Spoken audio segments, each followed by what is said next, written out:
Hello friends, नमस्कार। एक बार पुनः आप सभी का हमारे online platform study with GK YouTube channel पर हार्दिक स्वागत है। तो आज की हमारी चर्चा का विषय रहेगा राजनीति विज्ञान नागरिक शास्त्र, जिसके अंतर्गत हम भारतीय राजनीतिक विचारक, स्वतंत्रता सेनानी, समाज सुधारक गोपाल कृष्ण गोखले के बारे में चर्चा करेंगे। क्योंकि मित्रों, गोपाल कृष्ण गोखले से संबंधित प्रतियोगी परीक्षाओं में कुछ न कुछ सवाल जरूर आते हैं। इनके क्या महत्वपूर्ण विचार रहे हैं, इनके बारे में आज हम अध्ययन करेंगे। इसके अलावा इनसे संबंधित महत्वपूर्ण प्रश्नों के बारे में भी हम जानेंगे। तो आइए शुरुआत करते हैं। यदि आप पहली बार हमारे इस चैनल को देख रहे हैं तो आप इसे सब्सक्राइब जरूर करिएगा और उसके बाद पास बने बेल के आइकन को भी जरूर दबाएं, ताकि नेक्स्ट टाइम वीडियो सीरीज का नोटिफिकेशन आपके पास तुरंत पहुंच जाए। इसके अलावा आप हमारे YouTube channel study with GK की प्लेलिस्ट पर जा सकते हैं, जहां आपको राजनीति विज्ञान और नागरिक शास्त्र से संबंधित अन्य और महत्वपूर्ण वीडियो सीरीज उपलब्ध है, वहां आपको मिल जाएंगे। तो आइए चर्चा करते हैं। गोपाल कृष्ण गोखले भारतीय राजनीतिक विचारक रहे हैं, स्वतंत्रता सेनानी, समाज सुधारक रहे हैं और कांग्रेस पार्टी के नरम दल के प्रमुख उदारवादी नेता रहे हैं ये। आइए इनके विचारों को जानने की कोशिश करते हैं और इस टॉपिक से संबंधित किस प्रकार के सवाल आने वाली प्रतियोगी परीक्षाओं में पूछे जा सकते हैं, उन पर हम चर्चा करेंगे।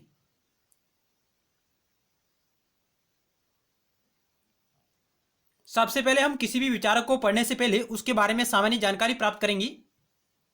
गोपाल कृष्ण गोखले, जिनका जन्म 9 मई 1866 को कोल्हापुर महाराष्ट्र में हुआ। कोल्हापुर महाराष्ट्र में इनका जन्म होता है 1866 में। और इनकी मृत्यु की बात करें तो इनकी मृत्यु हुई 19 फरवरी 1915 को मुंबई महाराष्ट्र में। यानी इनकी जो अवधि रही है वो रही है 1866 से 1915 के मध्य। ये इनकी महत्वपूर्ण अवधि रही है। इनकी नागरिकता भारतीय थी। ये भारतीय राजनीतिक विचारक, समाज सुधारक, भारतीय स्वतंत्रता सेनानी, समाज सेवी विचारक रहे हैं। ये महात्मा गांधी जी के राजनीतिक गुरु भी थे। यानी महात्मा गांधी जी के राजनीतिक गुरु कौन थे? तो गोपाल कृष्ण गोखले थे। और इनका संबंध भारतीय राष्ट्रीय कांग्रेस से है।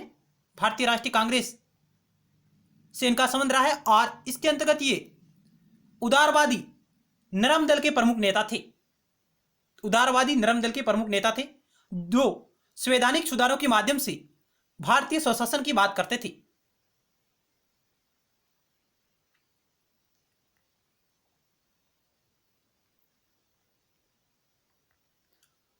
गोपाल कृष्ण गोखले जी की इन्होंने अंग्रेजी शिक्षा प्राप्त करने के लिए कोल्हापुर के राजाराम कॉलेज भेजा गया, जहां इन्होंने अपनी माध्यमिक स्तर की शिक्षा प्राप्त की। यानी इन्होंने माध्यमिक स्तर की शिक्षा अंग्रेजी भाषा में राजाराम कॉलेज से प्राप्त की है, बम्बई की। और उसके बाद इन्होंने माध्यमिक शिक्षा प्राप्त करने के बाद गोपाल कृष्ण गोखले को स्नातक स्तर की शिक्षा प्राप्त करने के लिए बंबई के एल्फिंस्टन कॉलेज भेजा गया, जहां उन्होंने 1884 में स्नातक की उपाधि प्राप्त की। कहने का मतलब यह रहेगा कि इनकी जो माध्यमिक स्तर की शिक्षा है वो राजाराम कॉलेज से हुई है और उसके बाद इनकी स्नातक की शिक्षा है जो बंबई के एल्फिंस्टन कॉलेज से इनकी शिक्षा हुई है और 1884 में इन्होंने स्नातक की उपाधि प्राप्त की है। यह आपको बेसिक जानकारी आपकी नजरों में होनी चाहिए। यहां से कोई महत्वपूर्ण सवाल तो नहीं आते हैं।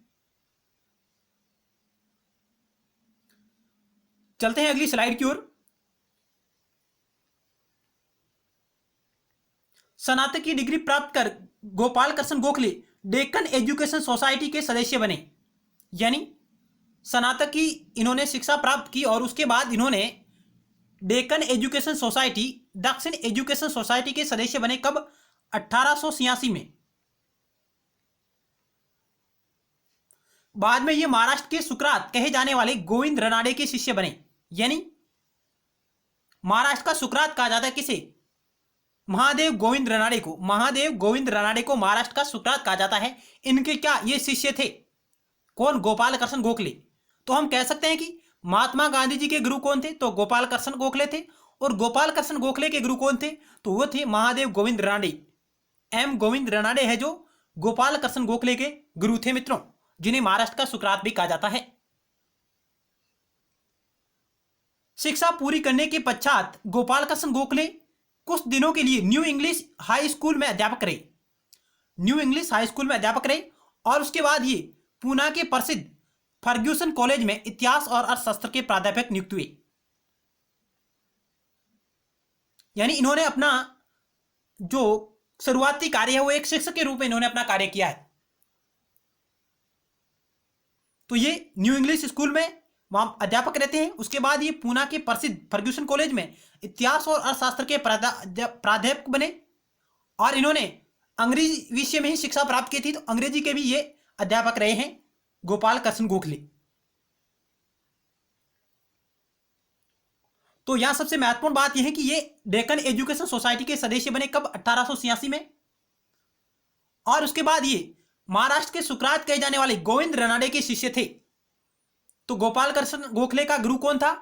महादेव गोविंद रनाडे, जो महाराष्ट्र के सुकरात कहे जाते हैं। आगे चलते हैं अगली स्लाइड की ओर।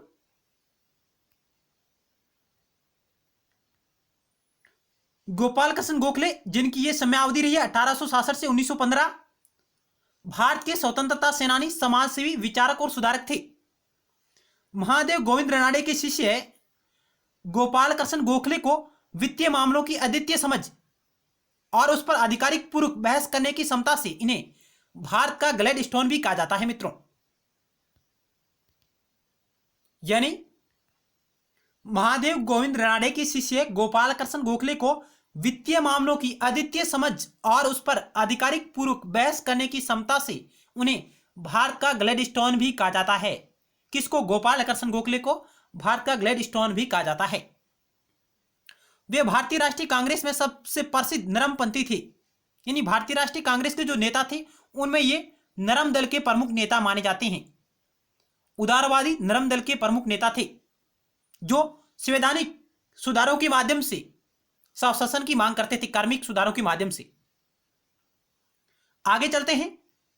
चरित्र निर्माण की आवश्यकता से पूर्णतः सहमत होकर इन्होंने 1905 में सर्वेंट ऑफ इंडिया सोसाइटी की स्थापना की। मित्रों, सबसे अच्छा सवाल यहां से बनता है कि सर्वेंट ऑफ इंडिया सोसाइटी की स्थापना किसने की? तो गोपाल कृष्ण गोखले ने ही की। कब की? 1905 में।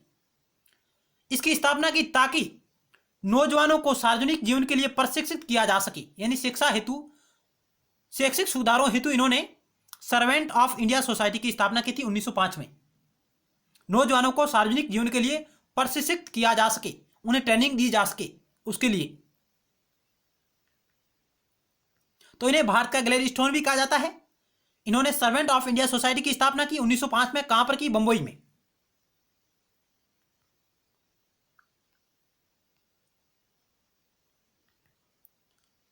सर्वेंट ऑफ इंडिया सोसाइटी, जिसे हिंदी में भारत सेवक समाज भी कहा जाता है, भारत सेवक समाज, इसकी स्थापना गोपाल कृष्ण गोखले ने 1905 में पुणे महाराष्ट्र में की थी।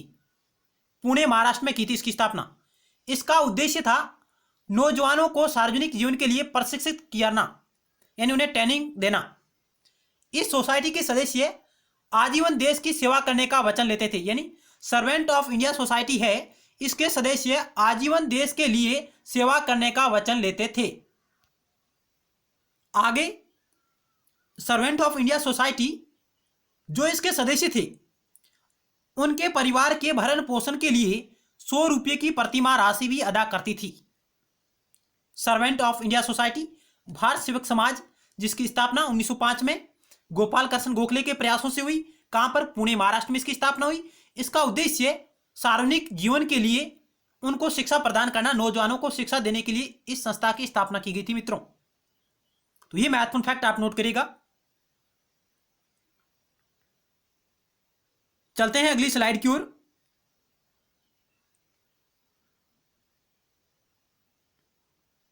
गोपाल कृष्ण गोखले भारतीय स्वतंत्रता आंदोलन के दौरान एक भारतीय उदारवादी राजनीतिक नेता एवं समाज सुधारक थे। यानी ये भारतीय उदारवादी राजनीतिक नेता थे, उदारवादी विचारधारा के प्रमुख नेता माने जाते हैं भारत में, और नरम दल के प्रमुख नेता थे। ये दोनों बात आप नोट करिएगा, भारतीय उदारवादी एवं नरम दल के नेता थे, क्योंकि उस वक्त भारत में नरम दल और गरम दल, ये दो दल अलग अलग विचारधारा के रूप में अपना प्रतिनिधित्व कर रहे थे। गरम दल के नेता के रूप में लाल बाल पाल, अरविंद घोष शामिल थे। गोखले ने वर्ष 1884 में मुंबई के एल्फिंस्टन कॉलेज से स्नातक किया और अंग्रेजी शिक्षा ने उन्हें पश्चिम राजनीतिक विचारकों से अवगत करवाया। यानी जब इन्होंने स्नातक की शिक्षा उत्तीर्ण की 1884 में मुंबई के एल्फिंस्टन कॉलेज से, तब इन्होंने अपनी शिक्षा के दौरान अंग्रेजी शिक्षा से ये भली भांति परिचित हुए और पश्चिमी शिक्षा जो अंग्रेजी शिक्षा है उनका उनके ऊपर गहरा प्रभाव पड़ा और इसके परिणाम स्वरूप ये जेएस मिल और एडमंड बर्क जैसे सिद्धांतकारों के महान प्रशंसक बन गए। यानी उन्होंने अपने अध्ययन के दौरान, अपनी शिक्षा के दौरान जेएस मिल और एडवर्ड बर्क जैसे जो सिद्धांतकार थे इनके ये प्रशंसक बन गए। इन विचारकों को इन्होंने भली भांति अध्ययन किया। इन्होंने एडमंड बर्क की प्रसिद्ध पुस्तक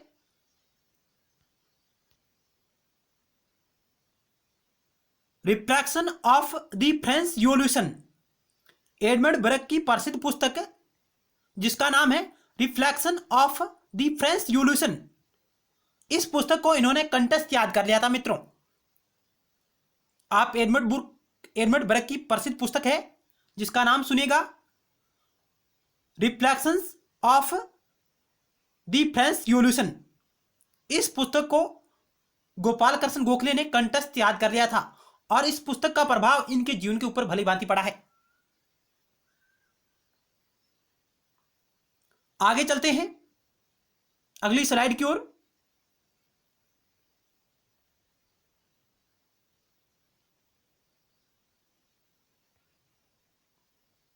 भारतीय स्वतंत्रता आंदोलन में गोपाल कृष्ण गोखले की भूमिका। गोखले वर्ष 1889 में भारतीय राष्ट्रीय कांग्रेस के सदस्य बन गए।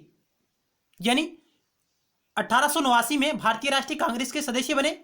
एक प्रमुख समाज सुधारक महादेव गोविंद रनाडो के प्रभाव में आई है। यानी 1889 में भारतीय राष्ट्रीय कांग्रेस के सदस्य बने और एक प्रमुख समाज सुधारक महादेव गोविंद रनाडे के प्रभाव में आई। इनसे प्रभावित होकर ये भारतीय राष्ट्रीय कांग्रेस के सदस्य बने।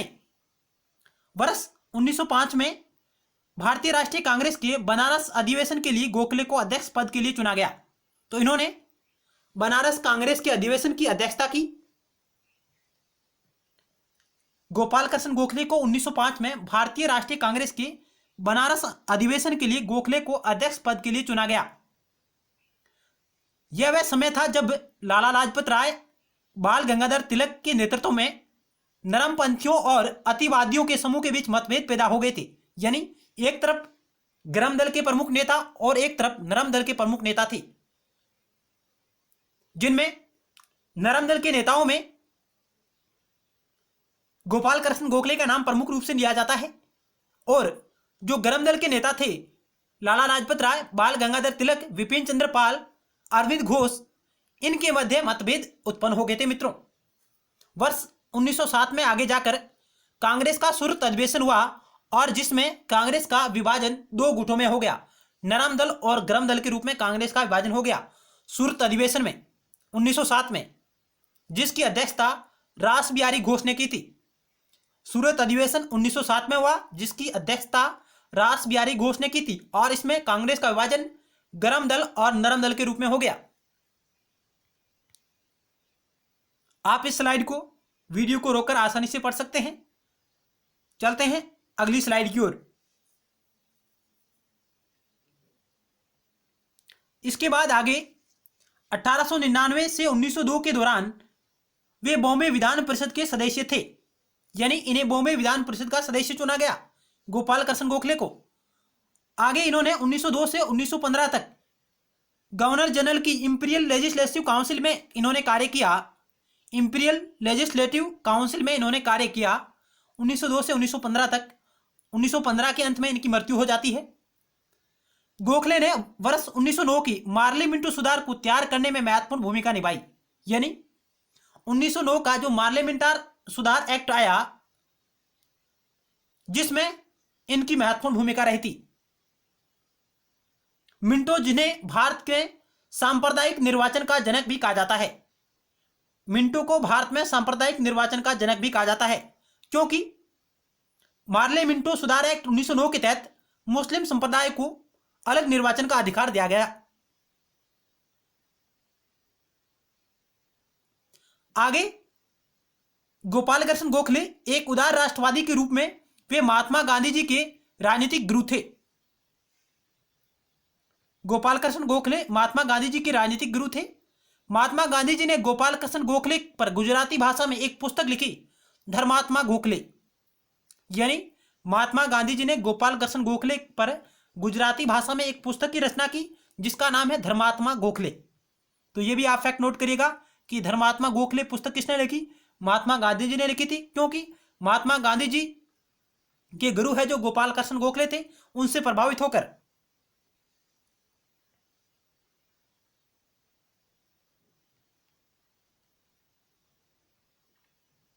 शिक्षा एवं समाज सुधारक के रूप में गोखले, उन्होंने भारतीय शिक्षा के विस्तार के लिए 1905 में सर्वेंट ऑफ इंडिया सोसाइटी की स्थापना की। इसके बारे में हम पहले चर्चा कर चुके हैं। वे महादेव गोविंद रानडे द्वारा शुरू की गई सार्वजनिक सभा पत्रिका से भी जुड़े, क्योंकि महादेव गोविंद रानडे गोपाल कृष्ण गोखले के गुरु थे। तो यह है जो गोविंद रानडे द्वारा शुरू की गई सार्वजनिक सभा पत्रिका से भी जुड़े। आगे चलकर इन्होंने 1908 में गोखले ने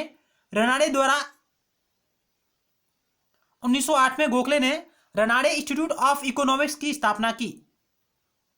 रनाडे इंस्टीट्यूट ऑफ इकोनॉमिक्स की स्थापना किसने की? तो गोपाल कृष्ण गोखले ने की। कब की? 1908 में। उन्होंने अंग्रेजी साप्ताहिक समाचार पत्र द हितवाद भी शुरू किया। गोपाल कृष्ण गोखले ने अंग्रेजी साप्ताहिक पत्रिका या पत्र, समाचार पत्र जिसका नाम है द हितवाद को भी इन्होंने शुरू किया था।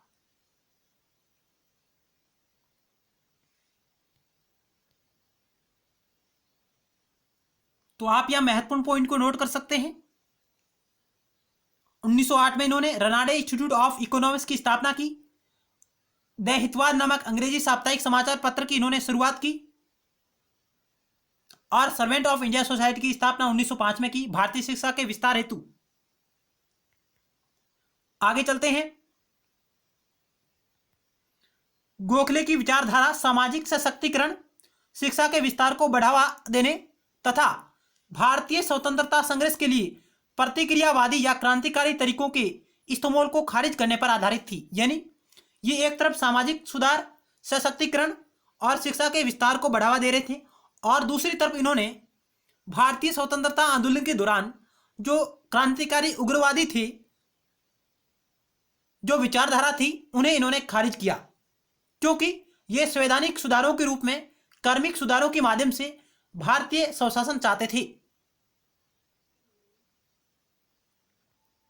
आगे चलते हैं। 1889 में वे कांग्रेस के सदस्य बन गए और सरकार की भू राजस्व संबंधी नीति पर उन्होंने असरदार भाषण दिए। गोपाल कृष्ण गोखले एक ऐसे राजनीतिक विचारक थे जिन्होंने तत्कालीन भारतीय राजनीति और प्रशासन में कार्मिक सुधारों का पक्ष लिया और यकायक स्वशासन की मांग को अव्यावहारिक माना। यानी गोपाल कृष्ण गोखले एक ऐसे राजनीतिक विचारक थे जिन्होंने तत्कालीन भारतीय राजनीति और प्रशासन में कार्मिक सुधारों का पक्ष लिया, संवैधानिक सुधारों पर इन्होंने बल दिया, और जो अचानक स्वशासन की मांग कर रहे थे, क्रांतिकारी गतिविधियों के माध्यम से भारतीय स्वशासन की मांग कर रहे थे, उनको इन्होंने अव्यावहारिक माना, उनकी विचारधाराओं को इन्होंने खारिज करने की कोशिश की थी। मित्रों,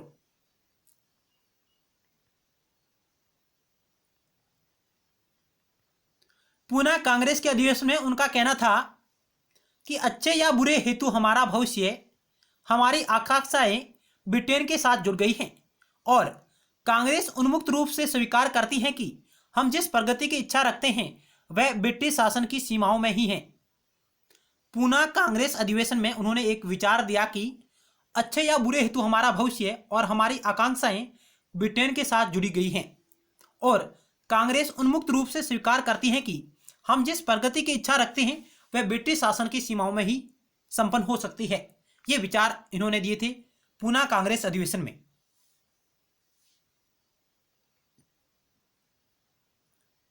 आगे चलते हैं। इन्होंने तत्कालीन समय में नौकरशाही के जो केंद्रीकरण की जो रीति थी उस पर इन्होंने प्रहार किया। गोखले ने नौकरशाही के हाथों में शक्ति की केंद्रीकरण की बुराइयों को उजागर किया और देश की प्रतिशोषणवादी अर्थनीति की भी तार्किक आलोचना की। यानी अंग्रेजी सरकार द्वारा जो नौकरशाही की जो केंद्रीकरण प्रवृत्तियां थी उसको इन्होंने नकारा और अंग्रेजों द्वारा भारत के जो शोषणवादी अर्थनीति जो उपयोग में लाई जा रही थी उसकी भी इन्होंने तार्किक आधार पर आलोचना की। 1905 में लंदन के न्यू रिफॉर्म क्लब में दिए गए भाषण में इन्होंने कहा कि नौकरशाही के 3 मुख्य दोष है। गोपाल कृष्ण गोखले ने नौकरशाही के केंद्रीकरण की आलोचना करते हुए इन्होंने कहा, 1905 में लंदन के न्यू रिफॉर्म क्लब में उन्होंने एक भाषण दिया और वहां पर इन्होंने नौकरशाही की आलोचना करते हुए उसके दोषों का वर्णन किया है, जिसमें उन्होंने कहा कि नौकरशाही के 3 मुख्य दोष हैं। केंद्रीकरण की प्रवृत्ति, भारतीय शिक्षित वर्ग को सत्ता से बाहर रखना और हर मसले पर अपनी सत्ता के हितों का ख्याल रखना। यानी इन्होंने कहा कि एक तो अंग्रेजी सरकार द्वारा नौकरशाही के केंद्रीकरण की प्रवृत्ति को बढ़ावा दिया जा रहा है, दूसरी तरफ भारतीय शिक्षित वर्ग को सत्ता से बाहर रखा गया है और तीसरी ओर अंग्रेजी सरकार हर मसले पर अपनी सत्ता के हितों का ख्याल रखती है और भारतीय हितों को नजरअंदाज करती है। इस प्रकार इन्होंने नौकरशाही के 3 मुख्य दोष बताए।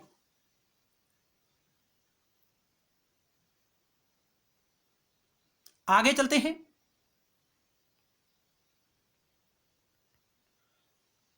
जब लॉर्ड कर्जन के शासन की तुलना गोखले ने औरंगजेब से की, यह भी महत्वपूर्ण पॉइंट है कि किस विचारक ने लॉर्ड कर्जन के शासन की तुलना औरंगजेब के शासन से की है, तो गोपाल कृष्ण गोखले ने की है। क्यों की थी, इसके बारे में जानकारी प्राप्त करते हैं। ब्रिटिश सरकार के घोर पक्षधर गोखले को जब अंग्रेजी सत्ता का असली चेहरा दिखा, क्योंकि गोपाल कृष्ण गोखले ब्रिटिश सरकार के बिल्कुल पक्षधर थे, लेकिन धीरे धीरे उन्हें यह पता चल गया कि अंग्रेजी सरकार भारतीय हितों की पूर्ति नहीं कर रही है। तब इन्होंने कहा, 1905 में कांग्रेस के बनारस सम्मेलन की यह अध्यक्षता कर रहे थे। कौन? गोपाल कृष्ण गोखले हैं, जो 1905 में बनारस के कांग्रेस अधिवेशन की अध्यक्षता कर रहे थे। तब इन्होंने अपने अध्यक्षीय भाषण में कहा कि 7 वर्षों तक रहे लॉर्ड कर्जन के शासन का अंत होगा। यानी 7 वर्षों तक रहे लॉर्ड कर्जन के शासन का अंत हुआ है। मैं इसकी तुलना हमारे इतिहास के औरंगजेब के शासन से करता हूं, क्योंकि हमें इन दोनों शासकों में अनेक समानताएं मिलती हैं।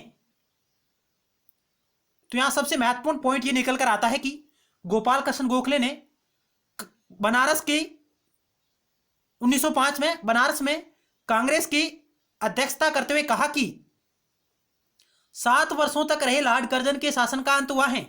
मैं इसकी तुलना हमारे इतिहास के औरंगजेब के शासन से करता हूं। हमें इन दोनों शासकों में अनेक समानताएं मिलती हैं। अत्यधिक केंद्रीकृत शासन, स्वेच्छाचारी व्यक्तिगत फैसले, अविश्वास और दमन की नीति। आगे वो कहते हैं कि कोई भी ये नहीं कह पाएगा कि कर्जन ने भारत को मजबूत किया है। 100 वर्षों से भी अधिक समय तक भारत इंग्लैंड के लिए ऐसा देश बन गया जहां से पैसा इकट्ठा कर अन्यत्र खर्च किया जा रहा है। इस देश की अपार दौलत देश से बाहर ले जाई गई। तो ये विचार उन्होंने कांग्रेस के अधिवेशन की अध्यक्षता करते हुए 1905 में बनारस में कहे थे।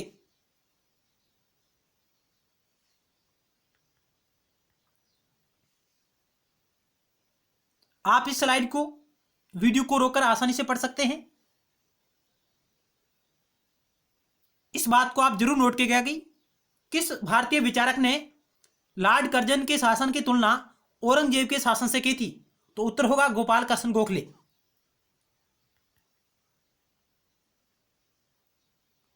अगली स्लाइड की ओर चलते हैं। गोपाल कृष्ण गोखले ने आगे चलकर 4 सिद्धांतों की घोषणा की। सत्य के प्रति अडिगता, अटल, अपनी भूल की सहज स्वीकृति, लक्ष्य के प्रति निष्ठा, नैतिक आदर्शों के प्रति आदर भाव। यानी गोखले ने आगे चलकर अपने जीवन में 4 सिद्धांतों की घोषणा की।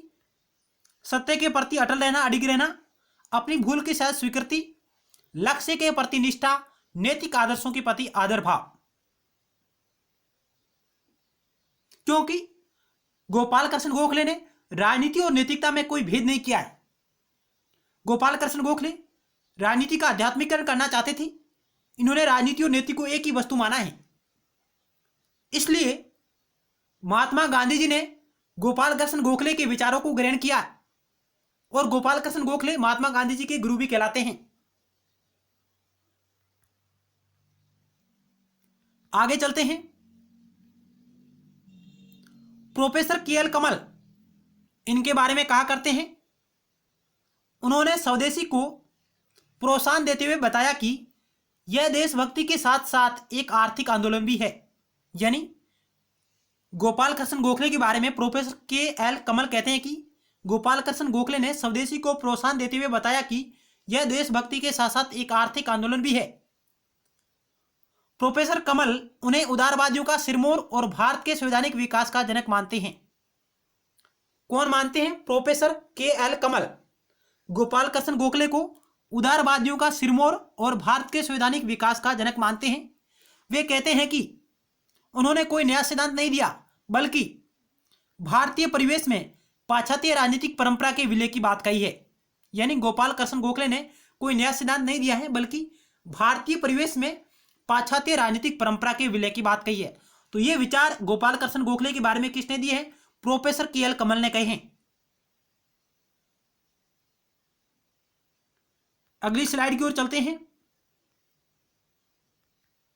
कुछ महत्वपूर्ण फैक्ट है।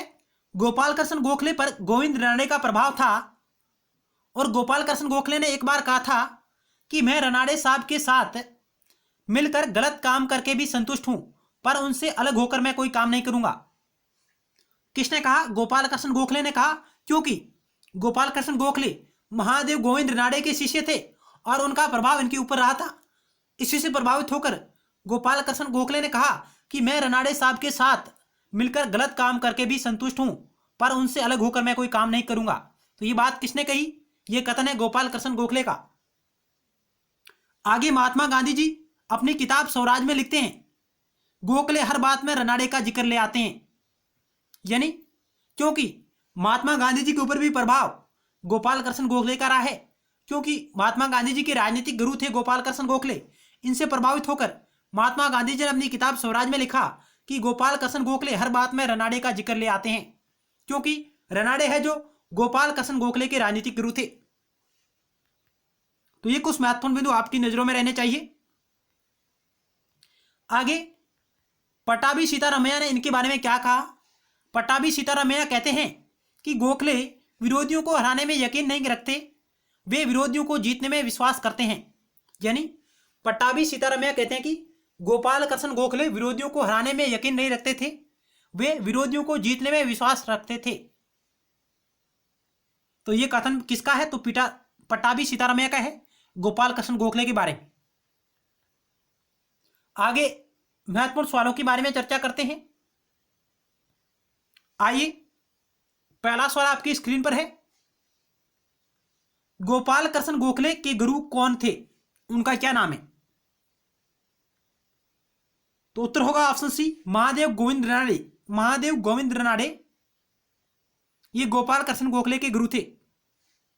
इन्हें महाराष्ट्र का सुकरात भी कहा जाता है। अगला सवाल, कांग्रेस कब दो गुटों में बंट गई? उग्रवादी और नरमपंथी, यानी गरम दल और नरम दल में कब बंटी? 1905, 1906, 1907, 1908। ऑप्शन आपका सी राइट होगा, 1907 में। अगला सवाल, सूरत अधिवेशन के समय भारतीय राष्ट्रीय कांग्रेस के अध्यक्ष कौन थे? बाल गंगाधर तिलक, विपिन चंद्र पाल, गोपाल कृष्ण गोखले, रास बिहारी घोष। तो ऑप्शन आपका डी राइट होगा। 1907 का सूरत अधिवेशन हुआ, कांग्रेस का सूरत अधिवेशन, जिसकी अध्यक्षता रास बिहारी घोष ने की थी मित्रों। जबकि 1905 का जो बनारस अधिवेशन हुआ, जिसकी अध्यक्षता गोपाल कृष्ण गोखले ने की थी बनारस अधिवेशन की, और 1907 के कांग्रेस अधिवेशन की अध्यक्षता रास बिहारी घोष ने की थी। अगला सवाल आपकी स्क्रीन पर है,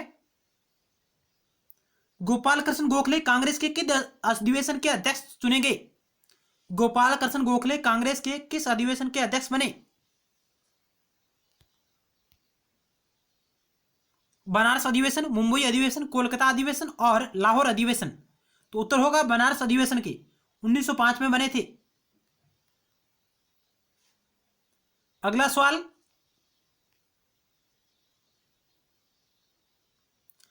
गोखले के देवासन यानी गोखले के निधन पर इंग्लैंड की लॉर्ड सभा में बोलते हुए किसने कहा था कि उन्हें कभी किसी भी राष्ट्र का ऐसा व्यक्ति नहीं मिला जिसमें उनसे ज्यादा संसदीय प्रतिभा हो? ये विचार गोखले के देवावसान पर किसने कहे कि इंग्लैंड की लॉर्ड सभा में बोलते हुए किसने कहा कि उन्हें कभी किसी भी राष्ट्र का ऐसा व्यक्ति नहीं मिला जिसमें उनसे ज्यादा संसदीय प्रतिभा हो?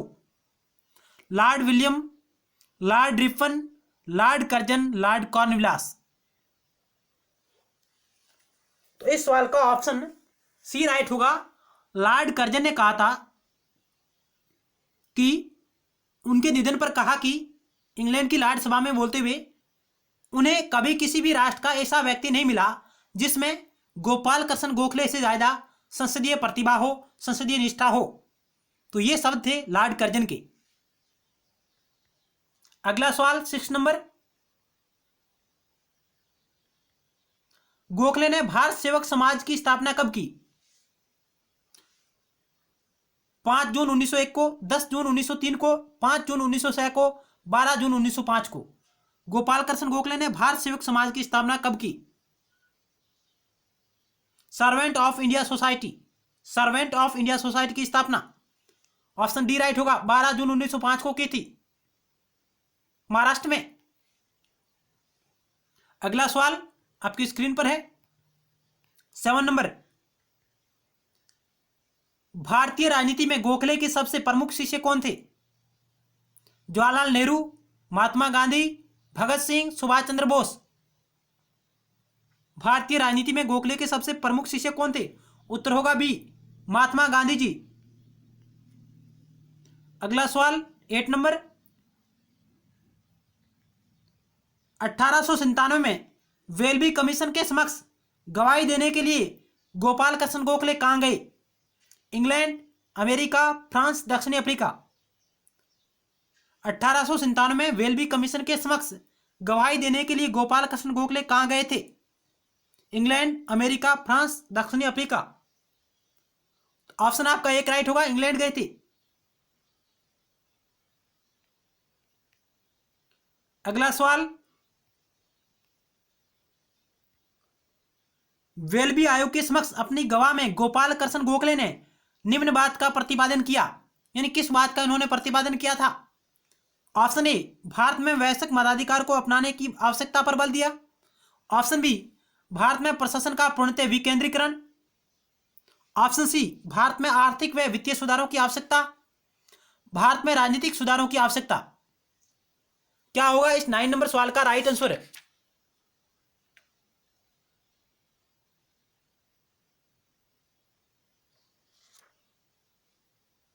तो ऑप्शन आपका सी राइट होगा। जब ये गोपाल कृष्ण गोखले वेल्बी आयोग के समक्ष गवाही देने के लिए इंग्लैंड गए तब इन्होंने अपनी इस बात का प्रतिपादन किया कि भारत में आर्थिक व वित्तीय सुधारों की आवश्यकता पर इन्होंने बल दिया था। ऑप्शन आपका सी राइट होगा, भारत में आर्थिक एवं वित्तीय सुधारों की आवश्यकता। आगे चलते हैं। 1897 में दक्षिण शिक्षा सोसाइटी, डेक्कन एजुकेशन सोसाइटी के प्रतिनिधि के रूप में वेल्बी कमीशन के समक्ष गवाह देने के लिए वे इंग्लैंड गए थे। उन्होंने वहां पर यह महत्वपूर्ण सुझाव दिया कि भारत सरकार का बजट इंपीरियल काउंसिल से पारित होने के बाद लागू होना चाहिए, यानी भारत सरकार का बजट इंपीरियल काउंसिल से पारित होने के बाद लागू होना चाहिए। यह विचार उन्होंने वहां पर दिया था अपने सुझाव में। यहां आपको कभी कभी 1897 की जगह 1896 भी मिलता होगा, तो आप ये दोनों डेट ध्यान रखिएगा।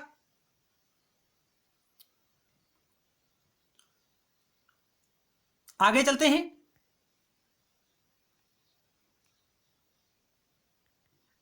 गोपाल कृष्ण गोखले कब फर्ग्यूसन कॉलेज में अंग्रेजी प्राध्यापक के रूप में डेक्कन एजुकेशन सोसाइटी में शामिल हुए थे? गोपाल कृष्ण गोखले कब फर्ग्यूसन कॉलेज में एक अंग्रेजी प्राध्यापक के रूप में डेक्कन एजुकेशन सोसाइटी में शामिल हुए थे? तो इसका उत्तर होगा ऑप्शन ए 1886 में। ऑप्शन ए आपका राइट होगा। तो आज हमने इस वीडियो लेक्चर के माध्यम से गोपाल कृष्ण गोखले के विचारों पर आधारित विचारों को जानने की कोशिश की और कुछ सवालों के बारे में चर्चा की। धन्यवाद। आज की हमारी वीडियो सीरीज यहीं समाप्त होती है। मिलते हैं नेक्स्ट टाइम एक नए टॉपिक के साथ और महत्वपूर्ण सवालों के साथ। तब तक के लिए धन्यवाद। जय भारत।